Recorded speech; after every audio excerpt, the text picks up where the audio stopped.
എന്താണ് കാവ്യ ഇപ്പോൾ ലക്ഷ്യയുടെ കാര്യങ്ങളുമായി ആക്റ്റീവ് ആകാൻ കാരണമെന്ന് പലരും ചോദിക്കാറുണ്ട്.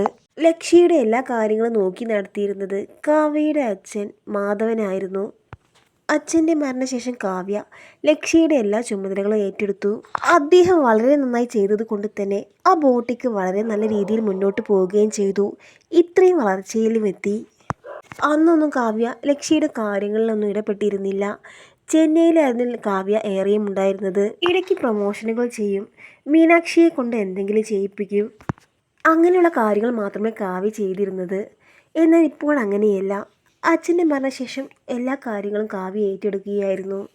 തൻ്റെ അച്ഛൻ വളരെ നല്ല രീതിയിൽ മുന്നോട്ട് കൊണ്ടുപോയ ലക്ഷ്യ എന്ന സ്ഥാപനം അതേ രീതിയിൽ തന്നെ മുന്നോട്ട് കൊണ്ടുപോകുമെന്നാണ് കാവ്യ പറയുന്നത്. പ്രേക്ഷകർ അതുതന്നെയാണ് പറയുന്നത്. കാവ്യ ചെയ്തതാണ് ശരി. സ്വന്തം മകളുടെ സ്ഥാപനം എന്ന നിലയിൽ വളരെ നല്ല രീതിയിൽ തന്നെയാണ് കാവ്യയുടെ അച്ഛൻ മുന്നോട്ട് കൊണ്ടുപോയത്. ഇത്രയൊക്കെ ഇൻഡസ്ട്രിയിൽ നിന്ന് മാറി നിന്നാലും പ്രേക്ഷകർ കാവ്യയെ ഒരിക്കലും മറക്കില്ല. വളരെ ചെറിയ പ്രായത്തിൽ തന്നെ അഭിനയ രംഗത്തേക്ക് വന്ന താരമാണ് കാവ്യ. അതുകൊണ്ട് തന്നെ കാവ്യയെ സ്നേഹിക്കുന്ന ഒരുപാട് ആരാധകരുമുണ്ട്.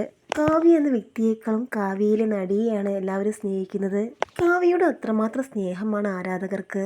ഒരുപാട് വിമർശനങ്ങൾ കാവ്യക്കെതിരെ വരുന്നുണ്ടെങ്കിലും കാവ്യയുടെ എല്ലാ വളർച്ചാഘട്ടങ്ങളും കണ്ടു വളർന്നവരാണ് മലയാളികൾ. അതുകൊണ്ട് തന്നെ കാവ്യയോട് ആ സ്നേഹം എന്നും ഉണ്ടാകും. കാവ്യ ചിത്രങ്ങൾ പങ്കുവയ്ക്കുമ്പോൾ അത് കാണാൻ എല്ലാവരും എത്താറുണ്ട്. കാവ്യയുടെ എല്ലാ വിശേഷങ്ങളും ആരാധകർ ഏറ്റെടുക്കാറുമുണ്ട്. കാവ്യയുടെ എല്ലാ വാർത്തകളും പ്രേക്ഷകർ ഏറ്റെടുക്കാറുണ്ട്. ഓരോ തവണയും കാവ്യയുടെ വാർത്തകൾ വൈറലാകുമ്പോൾ പ്രത്യേകമായി ആരാധകർ ശ്രദ്ധിക്കുന്ന കാര്യങ്ങളുണ്ടെന്ന് പറയാം. അക്കൂട്ടത്തിൽ ഒന്ന് തന്നെയാണ് കാവ്യയുടെ സൗന്ദര്യം, കാവ്യയ്ക്ക് വരുന്ന മാറ്റങ്ങൾ. എല്ലായ്പ്പോഴും ഒരേ രീതിയിലുള്ള പെരുമാറ്റമാണ് കാവ്യയ്ക്ക്.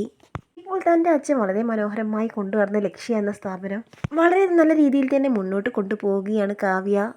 ഇതുപോലെ തന്നെ മുന്നോട്ട് പോകണം, വളരെ വിവരങ്ങളിൽ എത്തണം എന്ന് പറഞ്ഞുകൊണ്ട് നിരവധി പേരാണ് ആശംസകൾ അറിയിച്ചെത്തിയത്.